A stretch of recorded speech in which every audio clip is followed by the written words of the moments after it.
الحمدللہ والصلاة والسلام علی سیدنا و مولانا و ملجانا و ماوانا محمد النبی الامی العربی القرشی الحاشمی الابتحی المکی المدنی التحامی الشاہد المشہور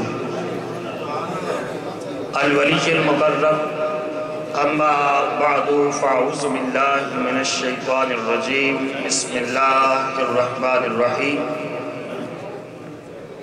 قال اللہ تبارک و تعالی فی القرآن المجید والفرقان الحمید واسجد واقترب صدق اللہ مولانا العظیم۔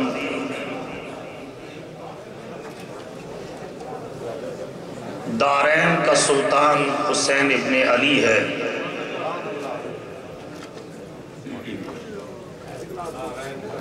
دارین کا سلطان حسین ابن علی ہے، ایک بولتا قرآن حسین ابن علی ہے۔ مانا کہ مسلمان کی پہچان ہے کلمہ، مانا کہ مسلمان کی پہچان ہے کلمہ، مگر کلمے کی بھی پہچان حسین ابن علی ہے۔ اللہ جل مجدہ کی حمد و ثنا سلطان حسینان عالم صلی اللہ تعالیٰ علیہ وآلہ وسلم کی بارگاہ کریمانہ میں محبتوں، چاہتوں، عقیدتوں کا خراج پیش کرنے کے بعد ذی وقار و ذی احتشام سادات کرام، علماء کرام، برادران اسلام،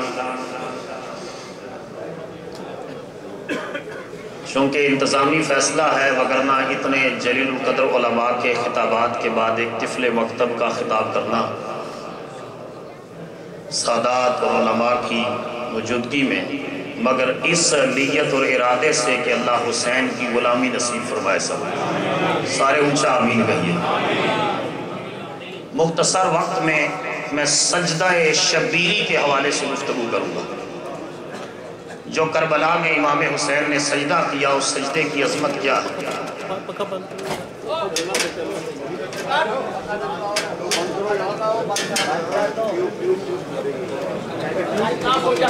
لائٹ جل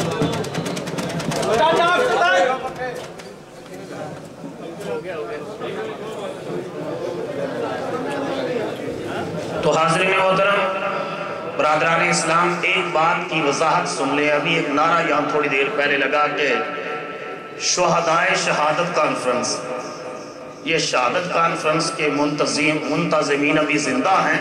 اللہ ویسے ان کو بھی شہادت کا رتبہ عطا فرمائے، لیکن وہ ابھی زندہ ہیں۔ شہدائے کربلا کا نعرہ لگائیں، شہدائے شہادت کانفرنس کا نعرہ ابھی نہ لگائیں، ابھی وہ زندہ ہیں۔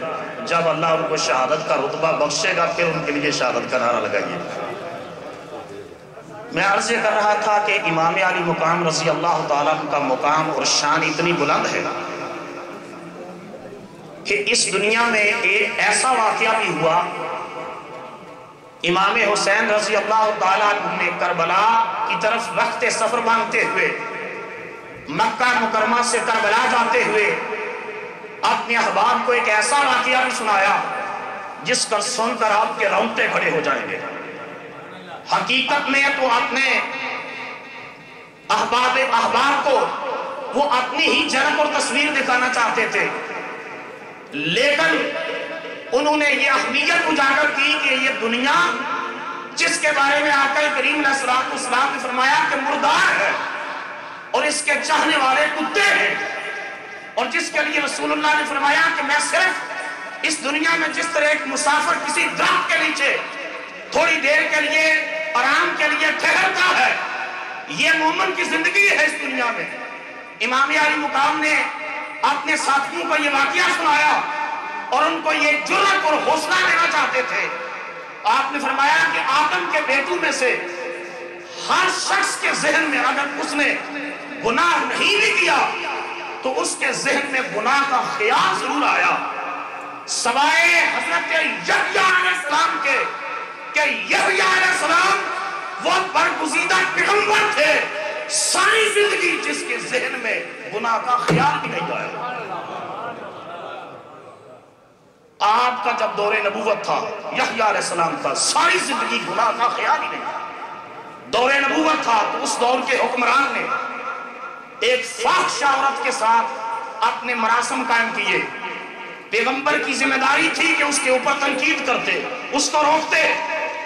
اس دور کے ظالم حکمران نے، یہ امام حسین اپنے ساتھیوں کو واقعہ سنا رہے ہیں، اس دور کے ظالم حکمران نے یحییٰ علیہ السلام کو قید کر دیا اور جیل کے اندر ڈال دیا، اور کچھ دنوں کے بعد ان کا سرکاری جشن آیا۔ اس جشن کے موقع پر اس فاحشہ عورت کی بیٹی نے رقص کیا، بادشاہ خوش ہوا۔ اس نے کہا نام کیا مانگتی ہے؟ اس نے کہا میں اپنی ماں سے مشورہ کر رہا ہوں، کیا مانگتی ہوں؟ وہ گئی اور ماں سے مشورہ کر کے آئی، اور اس دور کے ظالم حکمران کے سامنے اس نے کہا میری ماں نے کہا ہے کہ میں یحییٰ نبی کا سر مانگتی ہوں، یحییٰ پیغمبر کا سر مانگتی ہوں۔ اس ظالم اور فاسق حکمران نے حضرت یحییٰ علیہ السلام کو قید سے نکلوایا، آپ کا سر کاٹا اور ایک تشت کے اندر رکھ کر اس فاحشہ عورت کو پیش کیا۔ حسین ابن علی نے کہا اے میرے ساتھ کربلا جانے والوں، اگر یحییٰ پیغمبر کا سر کاٹ کر اس دور کے حکمران کے سامنے پیش کیا جائے تو یہ بھی عجیب معاملہ ہے، یہ دنیا اتنی مردار ہے۔ اگر حسین اپنے نانے کے لگے اور نانے کے دین کی عظمت اور سربلندی کے لیے سر کٹا دے تو تعجب نہیں کرنا، بلکہ اس سے میرے نانے کا دین اونچا ہوگا، سر بلند ہوگا، اس کی عزت اور حرمت بڑھے گی۔ اور پھر دنیا نے دیکھا کہ حسین کی غیرت کربلا کی سرزمین کے اندر۔ آج بہت سے لوگوں کو آپ سنیں گے، الیکٹرانک دانشور، ٹی وی کے اوپر آنے والے، وہ حضرت حسین کہیں گے، امام حسین نہیں کہتے۔ میں کہتا ہوں جو آج حسین کو امام نہیں مانتا، حسین نے معاشر میں اس کو غلام نہیں مانا۔ اونچا بولو۔ جو آج حسین کو امام نہیں مانتا، حسین نے قیامت کے دن اس کو غلام نہیں ماننا۔ جس نے آج حسین کو اپنا امام مانا ہے، قیامت کے دن حسین اس کا ہاتھ پکڑ کر نانے محمد کی بارگاہ میں پیش کر دے گا۔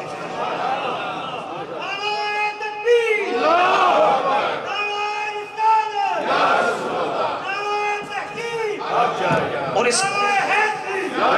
اس کا ثبوت یہ ہے کہ ابن زیاد کا کمانڈر حر بن یزید الریاحی 1000 کا لشکر لے کر حسین کا راستہ روکنے کے لیے آیا۔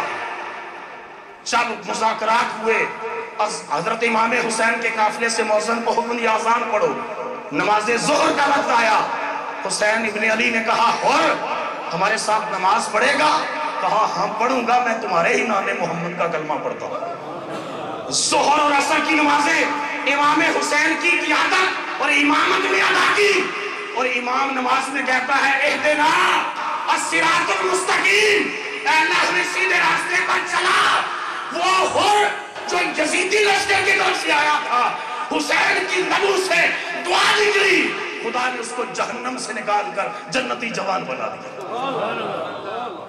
اور جب فوجی آمنے سامنے ہوئی تو اس وقت امام حسین نے جو خطبہ دیا کربلا کے اندر، فرمایا میرے خون کے پیاسے ہو چکے ہو اور مجھ سے یہ تقاضا کرتے ہو کہ میں یزید کی بیعت کروں، اور یاد رکھ لیں امام حسین سے بڑا سلوجو آدمی کوئی نہیں۔ آپ نے 3 آپشن دیے، مجھے اجازت دو میں سرحدوں پر جا کر دشمن سے لڑتا ہوا شہید ہو جاؤں، یہ تمہارے خط ہیں، ڈاکومنٹری ثبوت ہیں، ڈاکومنٹری ایویڈنسز ہیں، اے فلاں ابن فلاں تو نے خط لکھا یا نہ لکھا، اے فلاں ابن فلاں تو نے خط لکھا یا نہیں لکھا۔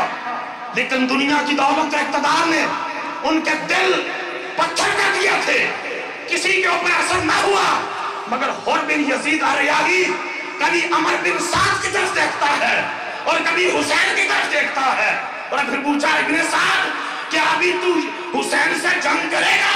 کہا ہاں کروں گا، اس لیے کہ ابن زیاد کا حکم ہے، یزید کا پیچھے سے آرڈر ہے۔ حر بن یزید الریاحی نے کہا اے ابن سعد لعنت زیاد کے تخت پر تیری نگاہ ابن زیاد کا تخت دیکھ رہی ہے اور میری نگاہ حسین کی پیشانی میں محمد کا نور دیکھ رہی ہے. اور گھوڑے کو ایڑی لگائی اور امام حسین کے سامنے آ کر ہاتھ جوڑے کہ میں ہی آپ کو گھیر کر اس میدان میں دے کر آیا, میری معافی ہو سکتی ہے؟ آپ نے فرمایا دورا کہ تیری ماں نے تیرا نام کیا رکھا تھا؟ اس نے کہا حر. حر کا معنی ہے آزاد. بولو کیا معنی ہے؟ آزاد. آپ نے فرمایا